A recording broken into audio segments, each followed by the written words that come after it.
ರೈತ ಮಿತ್ರರೇ, ನಾನು ನಿಮಗೆಲ್ಲ ತಿಳಿಸೋಕೆ ಇಷ್ಟಪಡ್ತೀನಿ. ನಿಮ್ಮ ಹೆಸರು ಹೇಳಿ. ನನ್ನ ಹೆಸರು KN ಸುನೀಲ್ ಕುಮಾರ್ ಅಂತ, ಮಂಡ್ಯ ಜಿಲ್ಲೆ ಶ್ರೀರಂಗಪಟ್ಟಣ ತಾಲೂಕು. ಬಯೋಕಲ್ಚರ್ ಎಂಬ ಜೈವಿಕ ಗೊಬ್ಬರ NPK ಅನ್ನೋ ಪ್ರಾಡಕ್ಟ್ ನಾನು ಸತತವಾಗಿ 3 ವರ್ಷದಿಂದ ಬಳಸ್ತಾ ಇದ್ದೀನಿ. ಈ 3 ವರ್ಷದಿಂದ ನಾನು ಬಳಸ್ತಾ ಇರೋದ್ರಿಂದ ನನಗೆ ಏನು ಗ್ರೋತ್ ಕಂಡಿದೆ ಅಂತ ನಾನು ನಿಮಗೆ ವಿವರಣೆ ಮಾಡ್ತೀನಿ.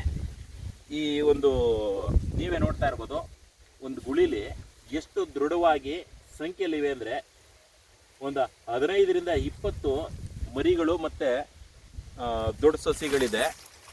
ತುಂಬ ಅದ್ಭುತವಾಗಿ ಲೋಟಸ್ ಅಂದರೆ ನಾವು ಏನಿದೆ ಗ್ರೀನೆಸ್ ಎಲೆಗಳು, ಈ ಗ್ರೀನೆಸ್ ಎಲೆಗಳು ಯಾವಾಗ ನಮಗೆ ತುಂಬ ಚೆನ್ನಾಗಿರುತ್ತೋ ಈ ಗಿಡದಲ್ಲಿ ಅಷ್ಟೇ ಆಹಾರ ಉತ್ಪತ್ತಿ ಬೇಗ ರೊಟೇಟ್ ಆಗುತ್ತೆ. ಆಮೇಲೆ ನೀವು ಇಲ್ಲಿ ನೋಡ್ಬೋದು, ಈ ಬುಡಕ್ಕೆ ನಾವು ಕೊಟ್ಟಿರೋದ್ರಿಂದ ಬೇರೆ ಎಷ್ಟು ಮಟ್ಟಿಗೆ ನೀಟಾಗಿ ಬೇರ್ಬಿಟ್ಟಿದೆ ಅಂತ. ಈ NPK ಅಂದರೆ ನೈಟ್ರೋಜನ್ ಎನ್ ಅಂದರೆ ನೈಟ್ರೋಜನ್. ಈ N ಮೀನ್ಸ್ ನೈಟ್ರೋಜನ್, P ಅಂದರೆ ಫಾಸ್ಫರೇಟ್, K ಅಂದರೆ ಪೊಟಾಸ್.